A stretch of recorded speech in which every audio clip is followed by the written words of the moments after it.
Welcome to A Victim Bites Back, show 93, still in the south of France. Interestingly enough, times change, and one of the things I notice about times changing is way back when I started going abroad, which I have to say is probably about 70 years ago now, I found it was very hard to get hold of British newspapers, and if you could get them, and I found out exactly where to get them from, they were a day late. So I got used to actually reading the news and understanding what was going on about 24 hours after I should have known it. Anyway, that went on, and as I said, I found all the places, be they in distant Morocco or even the Far East and places all over the world, which got copies of the British newspapers, usually 24 hours, sometimes 48 hours late, and I could buy them. And I was very well known in all those places for popping in when I was in the town or the country and buying them. Anyway, years went on, and as you know, it got easier and easier to have papers printed in the regions.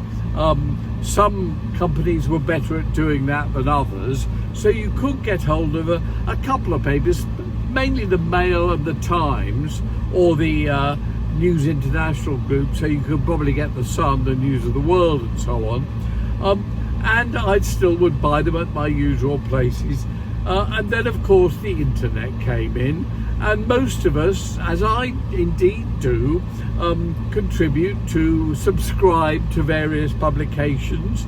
I get my main British newspapers now online, the Times and the Mail, both of which I read. I get easily. The Guardian was one of the very first. Funny enough, the Guardian and the Mirror were the first two who really got online efficiently. So one tends to get those, but I still do like to have a physical copy of a newspaper if I can. And as times have changed, so fewer and fewer physical copies are available. And now there's only a tiny quantity of places, all of which still are the ones I used to go to. And I am now in Juin-les-Pins, where I've just bought my Telegraph on Saturday. The trouble with a lot of places that don't carry the papers anymore, the ones that do, for example, the Times, you can buy the Sunday Times in some places abroad now, but they never include all the extra various magazines and so on. My favourite television guide is the Sunday Times culture section. I also have to say, I think the Daily Mail weekend section on Saturdays is brilliant. Those are the two I prefer, and the two I always get at home, along with the Radio Times, which is very good because it covers loads of places that the others don't cover and tells you about films and things like that. I'm sorry if this is boring you to tears, but stay with it, there is a point. Anyway, the Telegraph is the only one that still carries on Saturday a week's review of all the available television programmes and stations. So I always get my Saturday Telegraph from the little shop here in Juin that actually continues to sell it. There you go. Have I bored you to tears? On with the rest of A Victim Bites Back. And a look at my offices in the south of France, some of the people I meet, and some of the food I eat.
thank you for all the comments on A Victim Bites Back.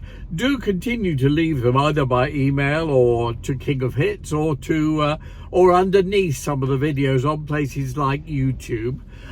We do appreciate them, and we appreciate you subscribing to them as well. People have asked me, why have I got this thing against Keir Starmer? And it's a very simple reason.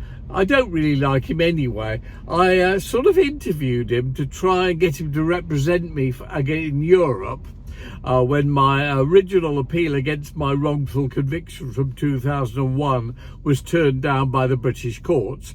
And I wasn't impressed at all, and in fact went with another QC at the time, Ed Fitzgerald.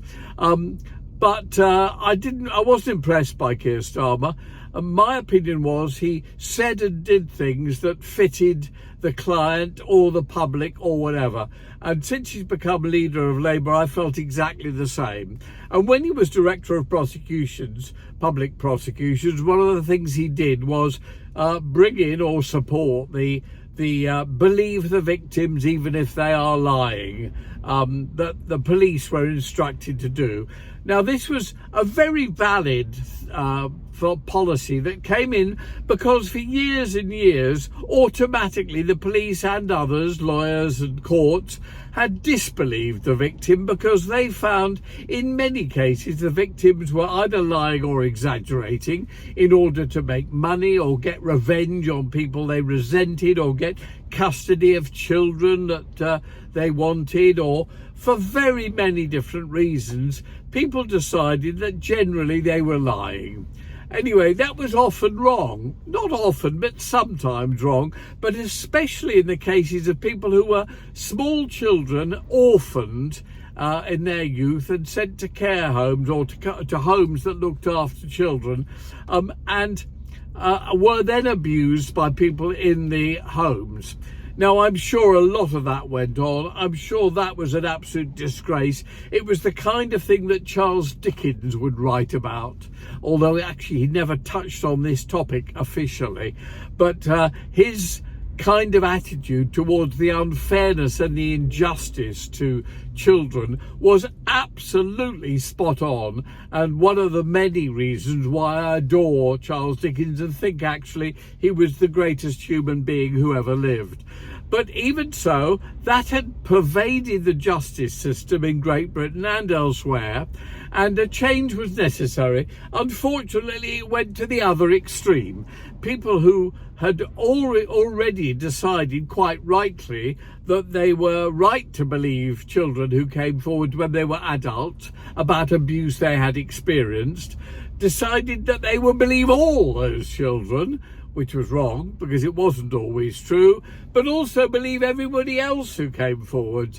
And that's what I suffered from in the year 2000. People who were well aware that they could also make lots of money, which wasn't always the sole reason, get lots of attention, which was much more the reason, and sympathy, which was a huge reason, but also basically they did become deluded. By reading about stories of abuse that had happened years ago, they became convinced that it had also happened to them. It made their life more interesting. It explained things like their total failures in life when they grew to be adults. All of those reasons tended to make people come forwards.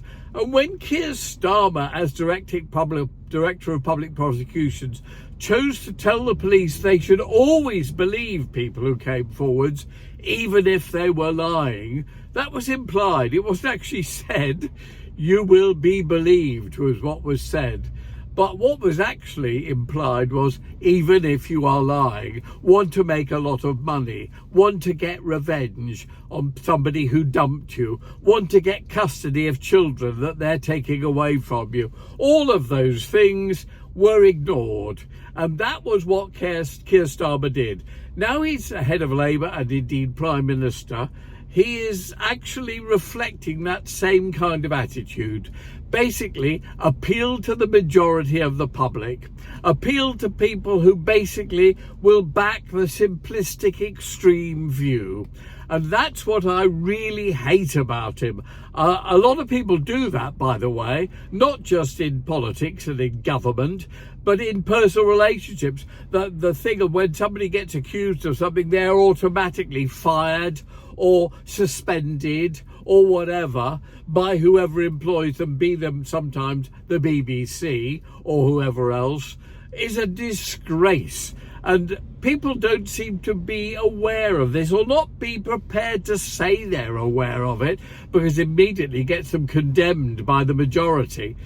So all of this is part of the madness that's gone on and that needs to be stopped. And one of the things that can be used to stop it, and I think it's going to happen, is for Keir Starmer to be accused of historic sex abuse by somebody, which will then provoke dozens of others making the same claim, jumping on the bandwagon, as Paul Gambaccini once put it, and will cause him to stop being Prime Minister, will probably end his career, may well end with him being sent to prison for years. Wrongly, I hasten to add, in many cases they will be lying, but it will happen because he said it should happen. All of that is something which I reckon is just around the corner.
I spend a lot of time at the Eden Rock, but I'd like you to take a look at the little village nearby of Valbonne, which is very typical of some beautiful little villages in the south of France, but one of the most packed by tourists. I go there several times every year, and funnily enough, one of the best restaurants that I go to every year, which serves Indian food, is in Valbonne. It's called the Kashmir, and they do the world's greatest chicken in mango. No, I was right, in apricot sauce.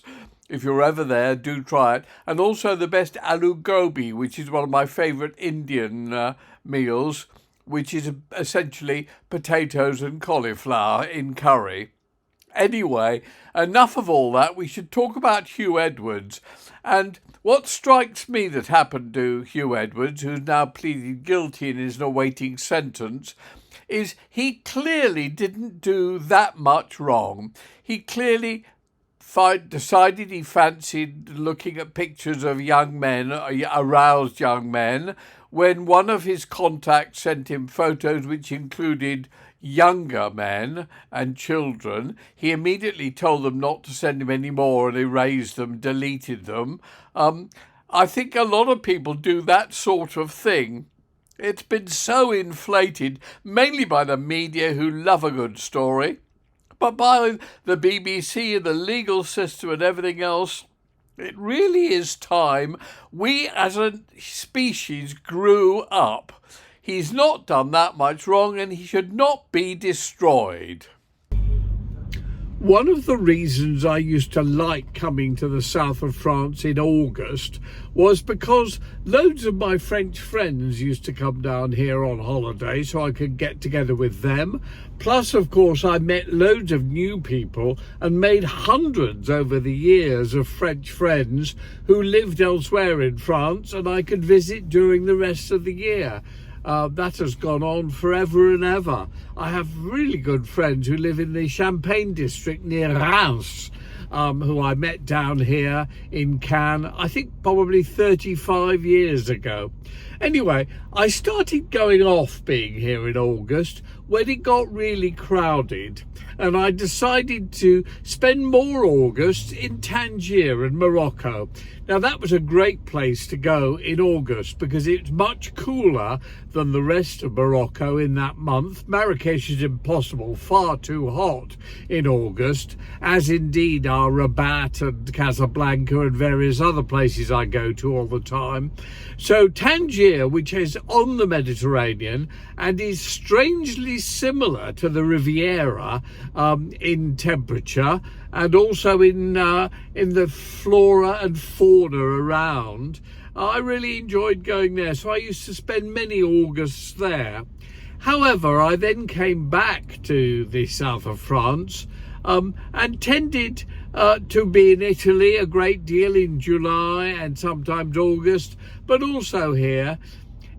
Then, of course, the pandemic, or as I call it, the panic-demic struck, which was a new form of flu or coronavirus that the media built up to being a killer, which it was indeed for old people like myself and people who are diabetic like myself and smokers, which of course I've never been, I'm glad to say, but it wasn't the killer disease that the media painted it up to, a better story. And during that time, actually, it was lovely coming here. I remember I think it was 2020, I got to the south of France later than usual because of COVID. And instead of being here as I usually am in May, June, July and August, I think I was here in July, August, September and even a bit of October, when it was gorgeous. And I loved October here. It was just beautiful. The light was so fantastic. Very few people, very much more beautiful and calm. Anyway, this year it really is packed out, as I said in previous episodes of A Victim Bites Back. And today, actually, I've driven around and I've noticed so many British cars on the street, almost more than French cars, and also German cars. That's D for Deutschland. And it really isn't very nice. And even British people are arriving in my hotel and in the other hotels I go to, and it really is just over the top. The beaches, as you saw previously, are completely packed. So I've decided I'm actually going home early, and my intention is to get back to England in August and to spend August unusually in London. See you next episode. I don't know about you, but I've been glued to the Olympics. I've been watching some sports that I have no interest in whatsoever. Horse riding and BMX and other things. and I've been absolutely fascinated by all of them. How about that girl who did so brilliantly for Britain on a BMX in the semi-finals, and then because of clever strategy by her opponents, came last in the final? And watching some fantastic swimmers. How about that French guy Leon? Isn't he brilliant? Anyway, I've been glued to the Olympics and enjoying every minute. But mostly what I've been doing is finishing the edit and putting up for special previews my film Three Women. Talking of women, Brigitte Bardot was one of the most beautiful women of all time, in my humble opinion. But that's neither here nor there. I've put the film Three Women up as a special preview on this A Victim Bites Back site, both on the dedicated site and on all the other ones, such as YouTube, Instagram, TikTok, Twitter, and everything else. If you manage to watch it, and I really do thoroughly recommend it, please leave your thoughts and comments on it, either underneath the video on things like YouTube, or by sending me emails if you've got my email address, which you can find by going to kingofhits.com or kingofhits.co.uk. And let me know whether you think it's worth watching or not. It's a very unusual movie. My movies have been very, very much Jonathan King, JK. I'm actually in this one, which I'm not in all of them. But I have a particular style, a particular approach, a particular attitude, which make my films completely unlike anybody else's films. So I really would appreciate what you think of it. And also musically, Three Women is sort of a tribute without you being told. It's a tribute to all the music going back to the 1940s and 50s and 60s, all the way through to the current 2024 era. The other thing is it has some fascinating people in the cast, including a very young Queen Elizabeth and an even younger King Charles III. So please watch it. Three Women. It's available on all the sites that carry A Victim Bites Back. And let me know your thoughts. I do hope you enjoy it. See you next episode as my Rolls goes over the speed bumps in the south of France.